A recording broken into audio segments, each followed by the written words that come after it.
사랑하는 교우 여러분께 우리 주님의 귀하신 이름으로 문안합니다. 지난 한 주간 주의 은혜 가운데 다들 평안하셨습니까? 이제는 기온이 좀 누그러진 것 같습니다. 정말로 가을이 가까이 와 있는 느낌이고 이제 또 금방 추석도 다가옵니다. 추석을 통해서 우리가 어떤 그 가을을 만끽하잖아요. 추수하는 계절이기도 하고 하나님의 은혜를 또 같이 나누는 시간이기도 합니다. 자, 시간은 변함없이 흘러가고 있습니다. 우리 인생도 흘러가지만 우리의 믿음은 어디쯤 가 있을까요? 오늘 이 시간 우리들의 믿음을 다시 한번 생각하면서 하나님 앞에 예배할 때에 우리 하나님이 주시는 은혜와 평강이 저와 여러분의 마음 가운데에 가득하기를 소원합니다. 이제 우리 경배 찬송 23장 함께 부르면서 하나님 앞에 나아갈까요? 만입이 내게 있으면 그 입 다 가지고 1절과 4절 함께 찬송합니다. 만입이 내게 있으면 그 입 다 가지고 내 구주 주시는 종을 늘 찬송하겠네. 내 죄의 권세 깨뜨려 그 결박 푸시고 비추한 마음을 피로써 곧 정케 하셨네.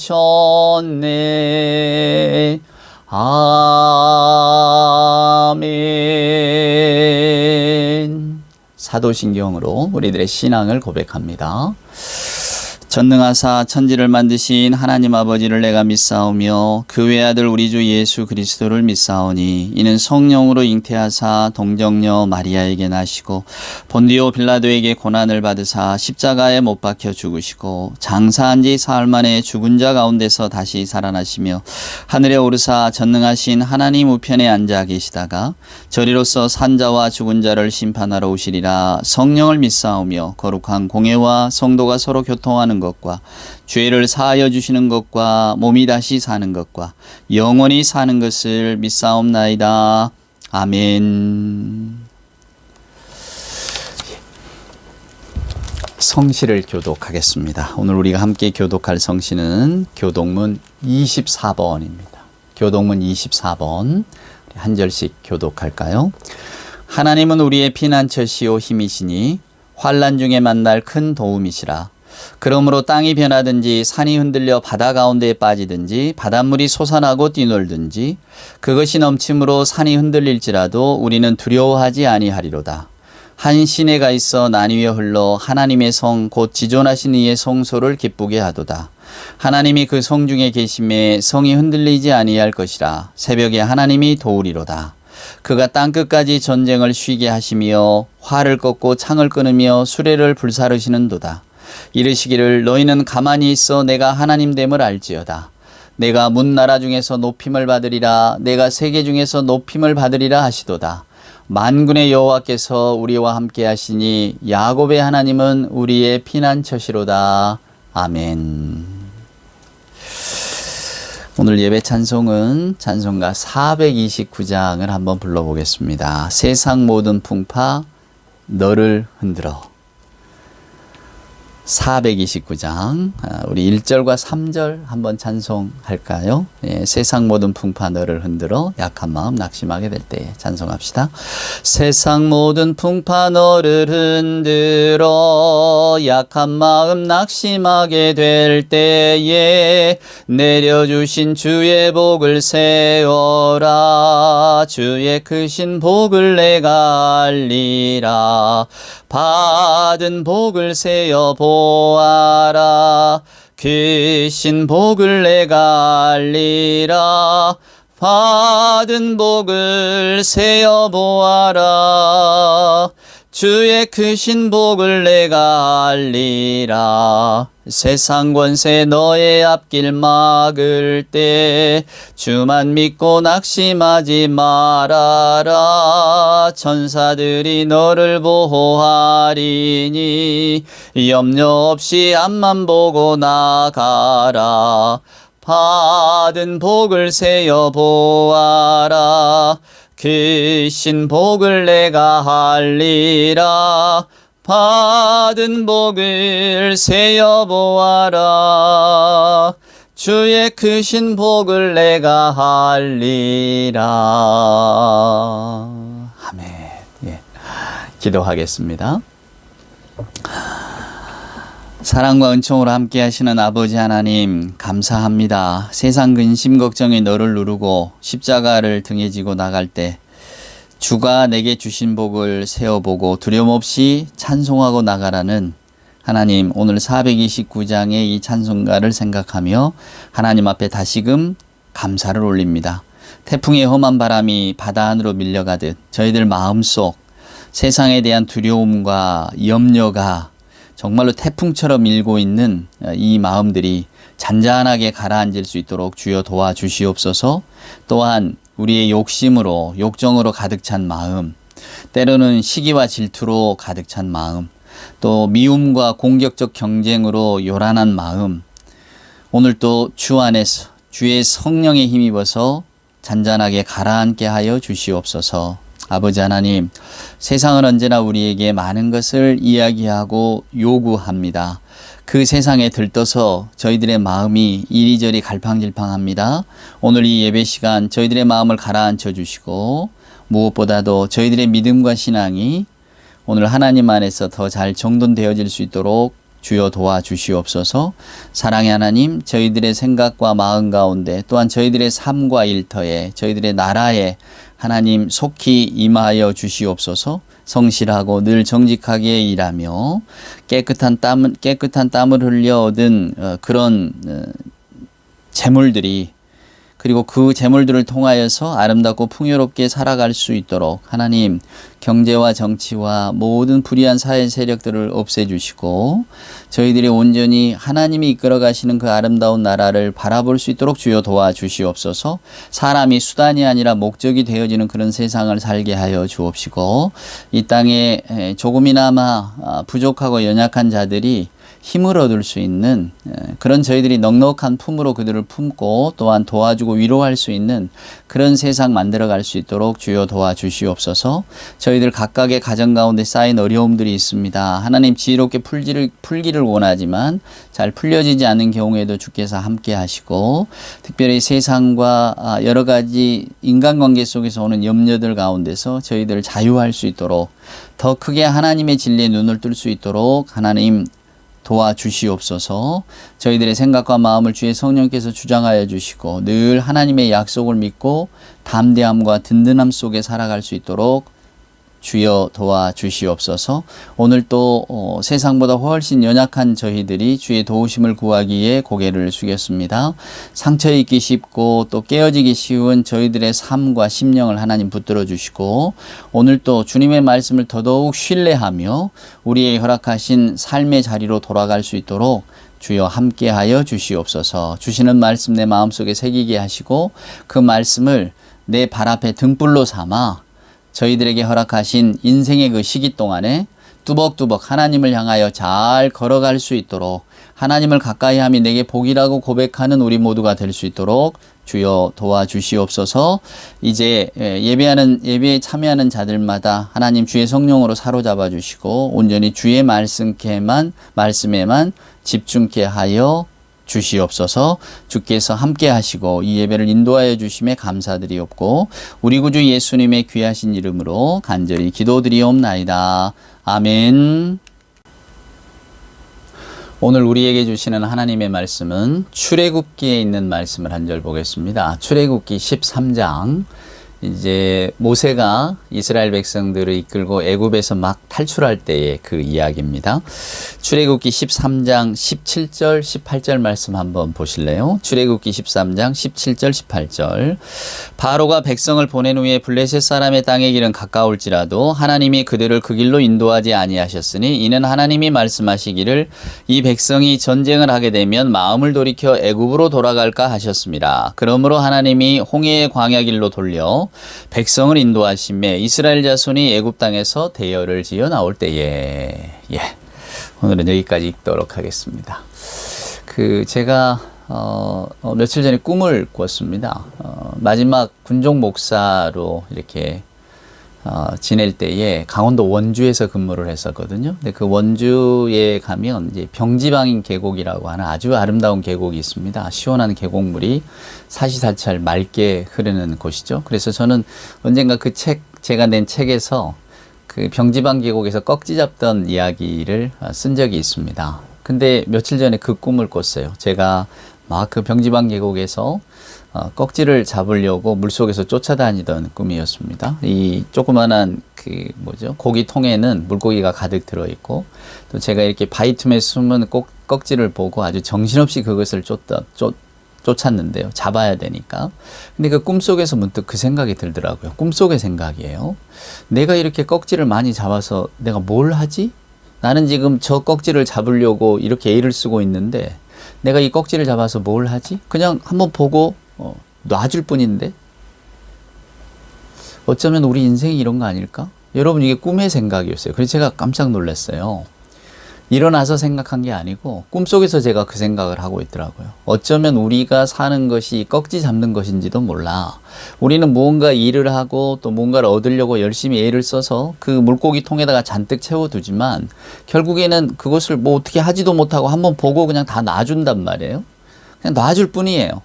자세히 관찰하지도 않고 뭐 집에 와서 기르지도 않고 그냥 놔준단 말이에요. 그러니까 잔뜩 잡아서 채우기만 하지. 그리고 그냥 시간 가는 줄 모르고 그것만 쫓아다니면 하지. 그거 다 잡은 다음에는 그냥 놔주고 돌아온.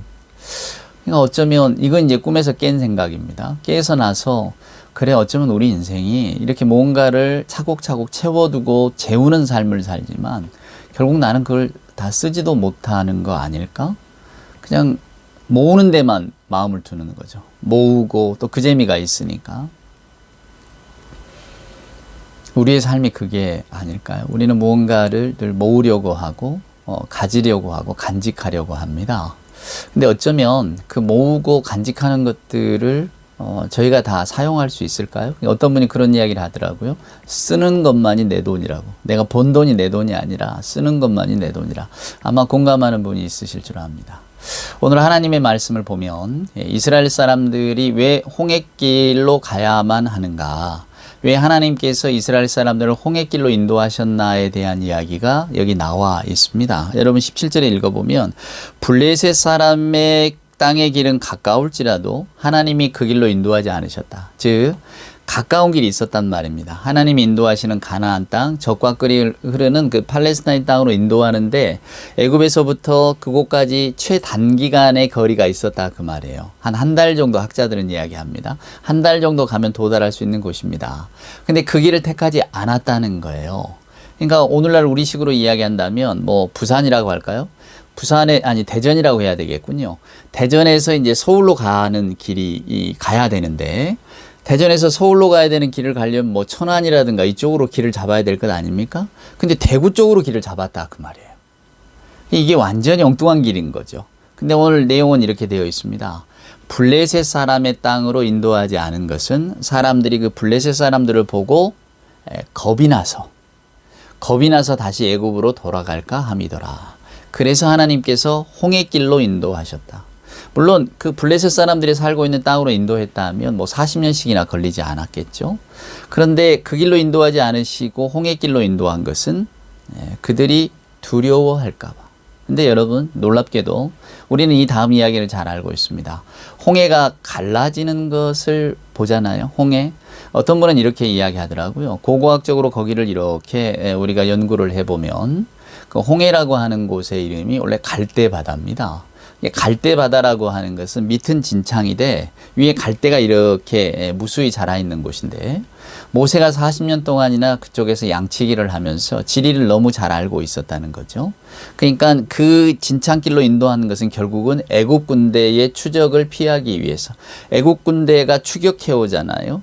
그런데 그때 당시 애국 군대는 세계 최강의 군대니까 붙들리면 다 죽는단 말이에요. 근데 그 추격해 와도 이 갈대밭에 들어오면 말도 못 달리고 이제 굉장히 그 병사들의 기동력이 떨어질 거 아닙니까? 그래서 그쪽으로 인도했다. 이런 말을 하기도 하더라고요. 그러나 우리는 성경에 나온 그대로를 대부분 받아들이고 있잖아요. 뭐 진도에서 이렇게 바닷길이 갈라지는 것, 우리나라에도 그런 현상이 있어서 모세의 기적이다 이런 이야기를 하잖아요. 중요한 것은 자연현상이 그때 어떻게 일어났는지 우리는 알지 못합니다. 근데 성경의 기록은 여러분도 아시겠지만 그 자연현상을 통해서 그 놀라운 자연현상을 믿고 그리고 그러한 일들이 오늘날 우리에게도 이루어지기를 바라고 기도하라 이런 의미가 아니란 말이에요.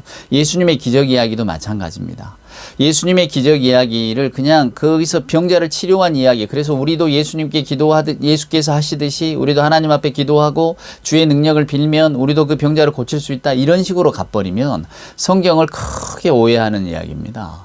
그러니까 성경 속에 기록된 이야기들은 초점이 누구에 가 있냐면 하나님의 놀라우신 능력과 그 하나님의 능력을 체험한 사람들의 변화에 가 있는 거예요.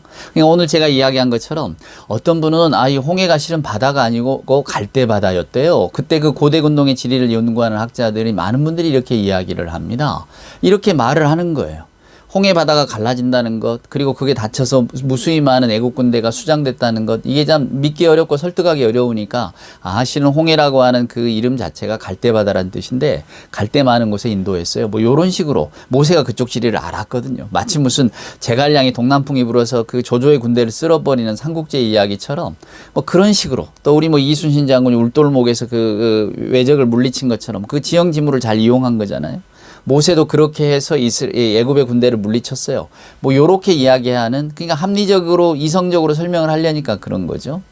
그렇게 말하는 분들도 있습니다. 아니면 고지고대로 그냥 바다가 갈라졌다 이렇게 믿기도 하고요. 근데 제가 말씀하는 것을 여러분 꼭 오해 없이 들으시기를 바랍니다. 성경을 그런 식으로 무슨 소리입니까? 이게 1.1획 뭐죠 무오한 하나님의 말씀인데 이 말씀은 그냥 그대로 아멘 하고 받아야죠. 자연의 질서도 그대로 받아야죠. 우리가 이걸 이제 근본주의라고 하기도 하고 문자주의라고 하기도 합니다. 근데 우리 대한민국에 있는 많은 교회들 또 많은 신자분들이 이 성경 말씀을 그렇게 받아야만 성경 말씀이 진짜로 우리가 정말로 정통적으로 하나님의 말씀을 섬긴다고 말하는 경우가 있거든요. 여러분, 근데 그러면 이게 지금 이 성경의 원본이 없는 이유가 성경을 숭배하는 성경 숭배주의에서 벗어나라고 하는 어떤 그 하나님의 영적인 사인이라고 제가 언젠가 말씀드리지 않았습니까? 무슨 말인가 하면 하나님의 말씀이 정확무고하다는 것은 하나님의 약속과 하나님의 행하신 일들이 한치도 어긋남이 없다는 거예요. 우리의 구원을 위해서 그리스도를 보내주시고 예수께서 재림하셔서 그리고 하나님의 나라를 완성해 나가신다라고 하는 이 사실 자체가 성경이 일관되게 말하고 있잖아요. 세상의 처음부터 세상의 끝까지 성경은 일관되게 하나님의 역사를 이야기하는 책입니다. 우리가 그것을 아멘으로 믿고 이 말씀을 전적으로 신뢰하는 거죠. 여기 성경에 등장하는 세세한 과학적인 진리들, 아까 말씀드린 것처럼 이게 도대체 홍해가 진짜 바다냐, 혹은 갈대바다냐, 갈대숲이냐, 이렇게 따지는 논쟁은 무의미하다 그 말이에요. 의미가 없어요. 우리의 호기심일 뿐이지 성경이 가르치고 있는 그 진리하고는 전혀 다릅니다. 성경이 달을 가르치고 있는데 우리는 그 달을 가르치는 손가락만 보고 이 손가락에 때가 꼈네, 깨끗하네, 손가락이 5개네, 4개네, 손톱에 왜 색칠을 했네 안 했네 이러고 있으니까 여러분, 우리가 하나님의 말씀을 전적으로 받아들이지 못하고 하나님의 말씀이 내 안에서 어떤 그 변화의 원동력이 되지 못하는 거예요. 우리의 호기심을 따라가니까 말씀이 이 지시하는 데를 바라보는 게 아니고. 오늘 이야기의 핵심은 여러분 이런 겁니다. 자, 애굽에 살던 이스라엘 백성들이 모세를 따라 나왔습니다. 근데 모세를 따라 나와서 지금 어떤 경험들을 하게 됩니까? 여러분, 이스라엘이 40년 동안 광야에 머물면서 모세가 가장 힘들었던 게 뭘까요? 박한 음식일까요? 아니면 뭐 아주 그냥 너무 나쁜 기후 조건일까요? 아니면 40년이라고 하는 세월 동안, 너무나 길잖아. 이 긴 세월 동안에 광야에서 생활해야 되는 그런 걸까요? 아닙니다. 모세를 괴롭혔던 것은 이스라엘 백성들의 불평과 불만이었어요. 이스라엘 백성들은 끊임없이 불평합니다. 끊임없이 불만을 합니다. 바로 이 출애굽기 13장 이후부터 계속해서 불평이 쏟아져 나와요. 이제 애국 군대가 쫓아오니까 처음에는 이제 괜히 우리를 애굽에서 끌어내서 우리를 다 죽게 만들었다고 하고, 또 뭐 애굽의 고기 까마가 그립다는 이야기를 하고, 왜 먹을 게 뭐 만나 메추라기밖에 없으니까 너무 그립다고 그러고, 애굽의 향신료가 그립다 그러고, 뭐 요즘 우리 식으로 이야기하면 맨 도시락만 먹었더니 집에서 엄마가 끓여주는 뭐 따뜻한 찌개가 먹고 싶다, 이런 거나 마찬가지란 말이에요. 그냥 하나님께서 왜 블레셋 사람들이 머무는 곳을 피하게 하셨을까? 블레셋 사람들이 두려워서 다시 애굽으로 돌아갈까 두렵다. 이 하나님의 말씀이거든요. 그냥 하나님의 말씀의 뜻은 뭐냐면 오늘 이스라엘 사람들이 그들의 현실 앞에 딱 부딪혔을 때에 이 사람들이 행할 일들을 너무나 잘 알고 계셨던 겁니다. 우리가 흔히 훈련이라 또 우리가 뭐 여러 가지 이야기를 합니다만은 어떤 일들을 하기까지 우리 국가대표 선수가 금메달을 따기까지 얼마나 많은 노력이 필요합니까? 그러니까 그 노력들이 필요한 것을 하나님께서는 직접 가르쳐 주시려고 했던 거죠. 어느 날 제 10살 아들이 학교 갔다 오더니 저하고 같이 이렇게 돌아오는 길에 그런 이야기를 하는 겁니다. 아빠, 나 우리 반에서 내가 사마귀 박사야. 아이들이 나를 사마귀 박사라 그래. 그런 이야기를 하더라고요. 왜냐하면 얘는 사마귀를 키워본 적이 있거든요. 어려서 그 사마귀를 잡아다가 그 통에 넣고 사마귀를 키웠어요. 먹이도 주고 웜이라고 하는 거 벌레도 주고 그리고 사마귀가 알 낳는 것도 다 보고. 그러니까 지가 직접 관찰을 한 거죠. 관심이 있어서 사마귀를 잡아왔지만 그 사마귀를 키우면서 더 큰 관심과 사마귀의 생태를 잘한 것 아닙니까?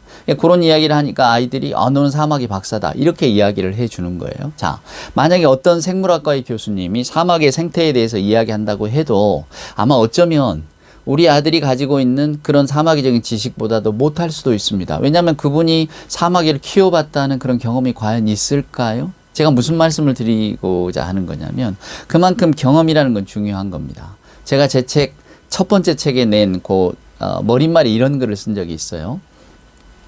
변상벽이라고 하는 분이 조선 중후기 화가인데요. 이 그림을 잘 그렸습니다. 이제 여러 가지 닭도 잘 그리고 그래서 그 닭을 잘 그리는 화가로 유명한 분인데 그분이 어느 날 이제 닭과 그 병아리 14마리가 그려진 고 목의 영자도라고 하는 그림인데요. 목의 영자도 엄마 닭과 아이 이 새끼들을 병아리들이다 그 말이에요.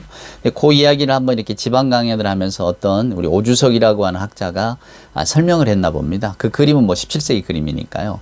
야, 요 그림 보면 너무 잘 그리지 않았습니까? 이 병상비역 선생이 그린 이 닭과 이 병아리들을 보세요. 너무 기가 막히잖아요. 근데 이 병아리 14마리가 너무 귀여운데 그때 어미닭이 입에다가 뭘 물고 있었거든요. 이 벌 물고 있는 걸 도대체 어느 새끼에게 줘야 될까요? 아유, 이게 정말 너무 곤란할 것 같지 않습니까? 이제 그러면서 강의를 끝냈대요. 근데 강의가 끝나고 쉬는 시간에 한 사람이 오더니 그 오주석 선생, 그 학예 연구가에게 이야기를 하더라는 겁니다. 선생님, 제가 양계장을 한 30년 했습니다.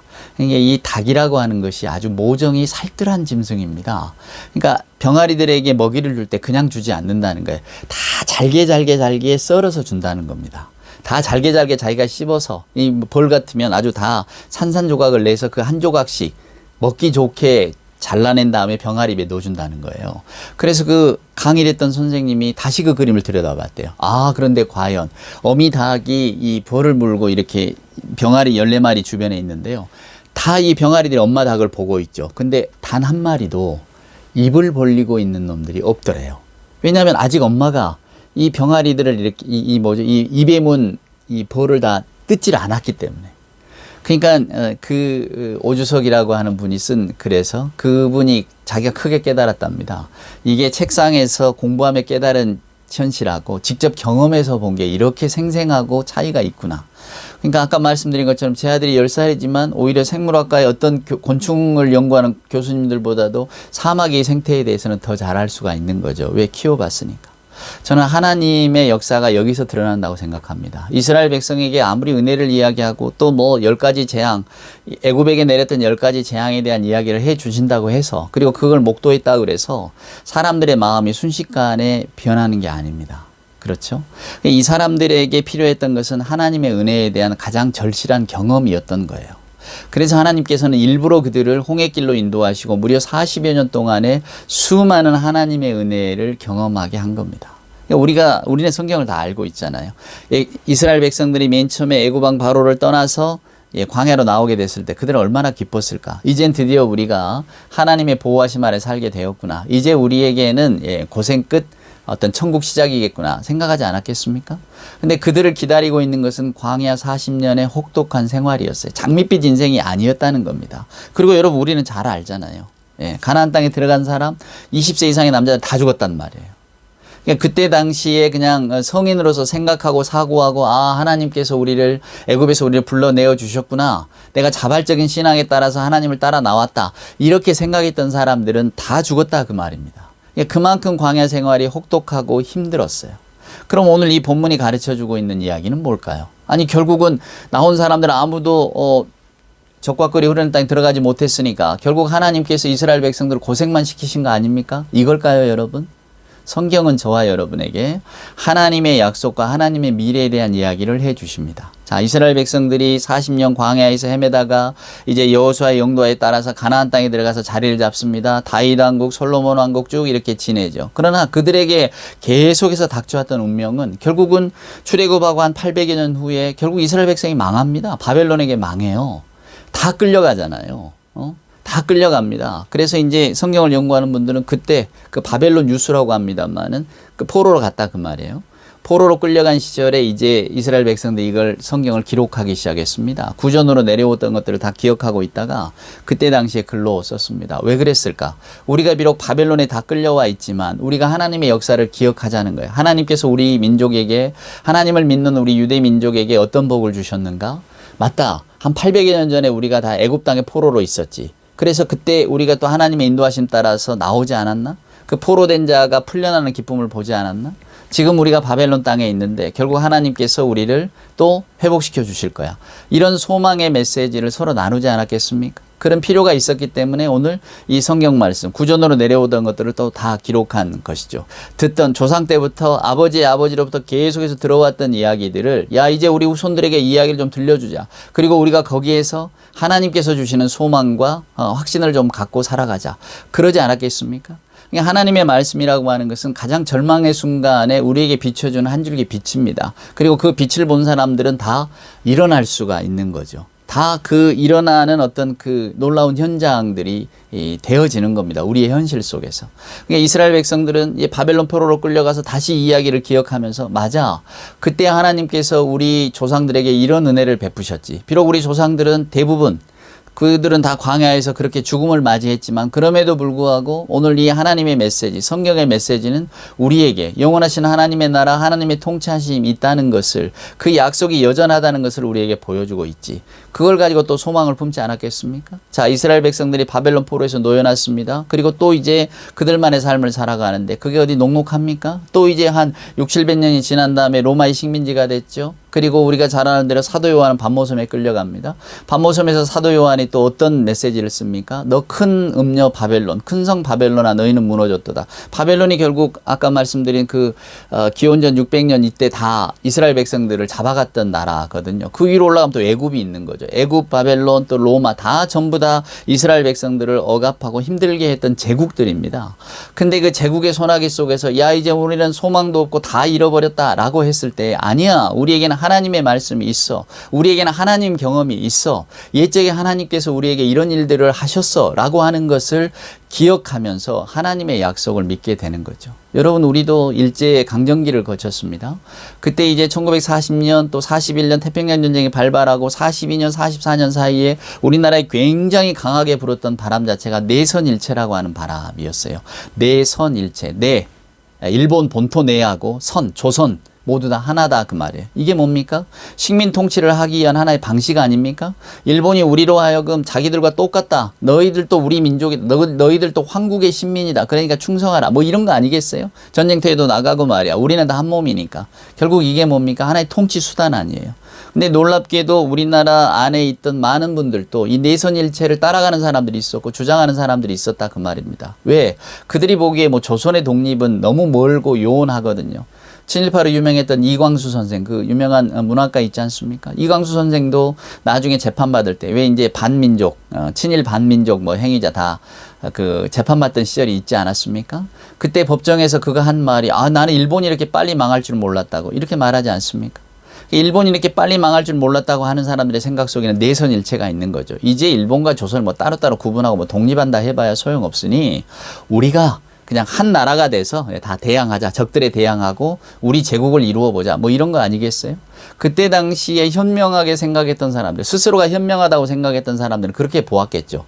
조선이 언제 우리가 독립할 수 있겠냐? 일본의 세력이 이렇게 강한데. 근데 바벨론 시절에도 또 애굽 시절에도 이런 사람들이 다 있었다 그 말입니다. 뭐 그냥 애굽에 동화되어 살지. 바벨론 제국에 끌려왔으니까 바벨론에 그냥 살면 그만이지. 우리는 다니엘을 잘 알고 있습니다. 이스라엘 사람들 많은 끌려온 유대 민족들이 바벨론에 동화되어 살아갈 때에 근데 그 중에서 동화되지 않는 사람이 있었잖아요. 다니엘 같은 사람들이 있었다 그 말입니다.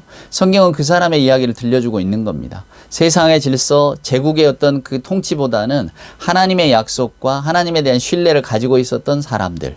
우리는 성경에서 그 사람들의 이야기를 읽고 있잖아요. 그러니까 요한, 밤모섬에 끌려갔던 사도 요한도 하나님께서 주시는 계시를 보는 거예요. 큰 성 바빌론아 너는 무너졌도다. 결국 그것은 세상의 어떤 강력한 힘도 하나님을 대적할 것은 없다는 거거든요. 오늘날 저와 여러분이 출애굽기를 읽는 이유가 뭔가요? 우리가 뭐 이렇게 요한계시록을 읽는 이유들이 뭔가요? 하나님은 승리한다는 거 아니에요? 하나님의 약속은 그대로 이루어진다는 것 아닙니까? 그렇죠? 출애굽 사건 이후에 모세를 괴롭혔던 것은 이스라엘의 불만 불평이었다고 말씀을 드렸습니다. 이스라엘 사람들의 생각은 언제나 현실에만 머물러 있기 때문에 내 현실이 불편하면 바로 옛일을 생각하는 겁니다. 그리고 좀 더 나은 현실을 위해서 내게 그것이 주어진다면 더 복된 일이 없을 텐데 라고 생각하는 거예요. 내 장밋빛 인생은 하나님의 약속에 있는 것이 아니라 내 현실 속에 있다라고 이야기를 하고 있는 겁니다. 근데 성경은 그렇게 말하고 있지를 않는 거죠.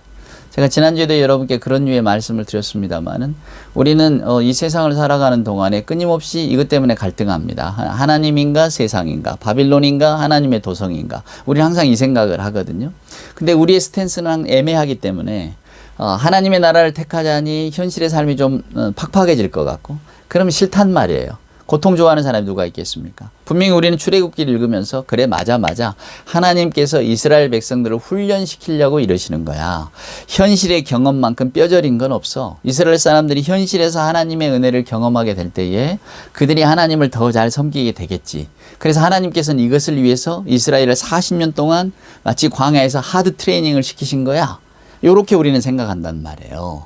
그러면서도 오늘 내 삶에 조그마한 어떤 그 힘든 일이 주어지면 우리는 금방 이제 불평하고 불만하죠. 내가 하나님 좀 잘 믿어보려고 했더니 당장에 이렇게 삶이 어려워지는구나.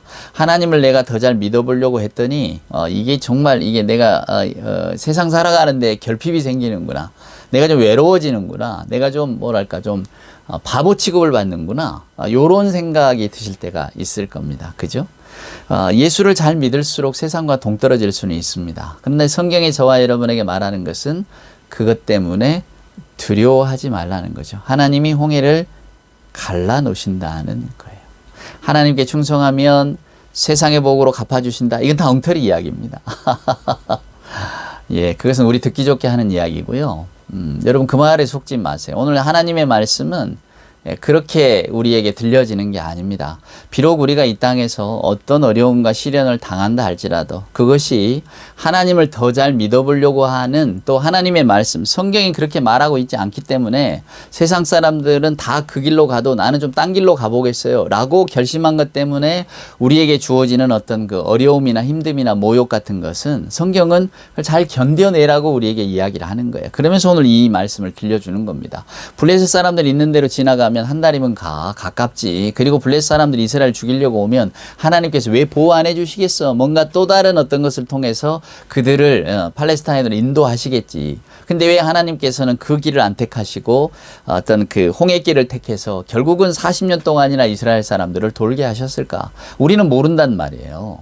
알지 못하죠. 그리고 끊임없는 이스라엘 사람들의 불평을 보면 얼마나 그들이 그 40년 세월을 고통스러웠는가를 우리는 짐작할 수 있다 그 말이에요. 근데 왜 하나님께서는 그 길로 인도하셨을까? 오늘 성경의 메시지가 저와 여러분에게 던져주는 질문은 필요해서라는 거예요. 그게 이스라엘에게 필요했기 때문에.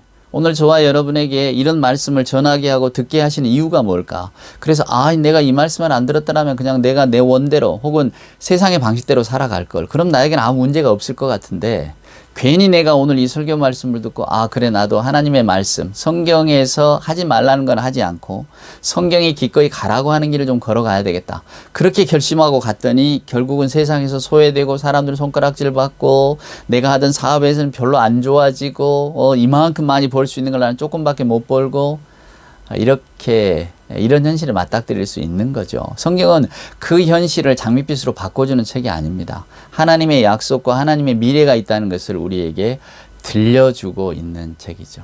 제가 서두에 꿈 이야기 했잖아요. 꿈에서 깨고 나서도 저도 그 생각이 들었습니다. 그래 맞아. 우리가 지금 꺽지 잡는 것 같은 삶을 살고 있구나. 눈앞에 보이니까 쫓아간단 말이에요. 시간이고 뭐고 바위돌을 다 뒤져서 결국은 그 잡아냈을 때 그 얼마나 쾌감입니까? 여러분 한번 그런 쾌감을 모르신다면 꼭 한번 잡아보세요. 이 물고기를 잡으면요. 물론 그물로 잡지만 잡아서 이제 뭐 물통에 옮기려고 이렇게 손으로 뜨잖아요. 손에서 파닥파닥 거립니다. 아, 그게 얼마나 이 기쁨을 주는지 몰라요. 파닥파닥. 나 살고 있어요. 나 이렇게 에너지가 넘치는 존재인데 당신에게 잡혔군요. 저는 또 야 이렇게 날랜 놈을 내가 잡다니 뭐 이런 게 있단 말이에요. 성취감이 있어요. 근데 결국은 그 통에 넣어놓고 또 조금 지나면 또 다 놔줄 거 아닙니까? 그걸 가지고 가서 무슨 매운탕을 끓여 먹겠습니까? 집에서 키우겠습니까? 자세히 들여다보지도 않아요. 그냥 한번 보고 말지. 그리고는 잔뜩 잡아서 한 20여나무 마리 잡아서 놔두고 있다가 나중에 마치 전리품처럼 보다가 다 놔준단 말이에요. 어쩌면 우리가 시간을 내서 이렇게 이루고자 하는 세상의 일들이 그런 건지 모릅니다. 저와 여러분은 그저 꺽지 잡기 혈안이 되어 있어서 그것만 쫓아다니고 결국 잡아도 제가 쓰지도 않는단 말이에요. 잡아놓고 모셔놓고 결국은 말 것을 우리는 그것이 전부인 줄 아니까 내 눈앞에 꺽지가 보이면 그게 전부인 줄 아니까 그걸 쫓아갑니다. 세상의 일들도 아마도 그러할 거라고 생각합니다. 우리에게 정말로 준엄하게 다가오는 것, 어느 누구에게나 피할 수 없이 다가오는 것은 결국 죽음이라는 것 아니겠습니까? 그 죽음이라는 것 앞에서 우리가 이루어 놓은 세상의 모든 것들은 다 무화돼 버립니다. 없어져 버려요. 사라져 버리고 그 어떤 것도 힘을 발휘하지를 못합니다. 그러나 그 죽음을 이기는 힘이 있으니 바로 우리 그리스도시요 하나님의 약속 아니겠습니까? 우리는 그 약속과 그 소망을 가지고 있기에 오늘 우리가 살아가는 이 땅에 그냥 매몰되지 않고 너무 일상의 과잉 속에 들어가지 않고 또 세상의 길이 넓고 평탄하고 더 큰 것을 주겠다고 약속하는 길이 있어도 굳이 그 길을 외면하고 하나님께서 인도하시는 그 홍해길로 들어가는 것 아니겠습니까? 왜? 결국 우리는 가장 지혜로운 사람이고 또 가장 어떤 그 주판화를 잘 튕기는 사람 아닙니까? 하나님의 약속에 우리 모든 것을 걸잖아요. 세상에 거는 것이 아니고 누가 승리할까? 그건 알지 못합니다. 그러나 성경은 하나님의 말씀과 교회가 승리한다고 말씀하고 있으니 성경과 교회를 믿는 우리, 하나님을 믿는 우리가 결국은 그 말씀에 순종해야 되지 않겠습니까? 여러분 기억하십시오. 세상의 모든 것도 위로하지 못하는 그 순간이 올 때, 우리의 인생이 영원한 나락으로 떨어지는 순간이 올 때에 그것을 지키고 붙들 분은 바로 우리 하나님이시고 하나님의 약속이라고, 그리스도의 십자가가 우리에게 그것을 보증한다고. 그래서 우리도 오늘도 하나님의 말씀을 믿고 살아간다고. 오늘 제 이 뒤가 이렇게 바뀌어 있잖아요. 카메라를 돌려서 찍으면 온전한데 제가 이 방식을 잘 모르겠어요. 그래서 저 글씨가 좀 이렇게 뒤집어져 있지만 하나님께 가까이 함이 내게 복이라, 시편의 말씀이 그대로 기록되어 있거든요.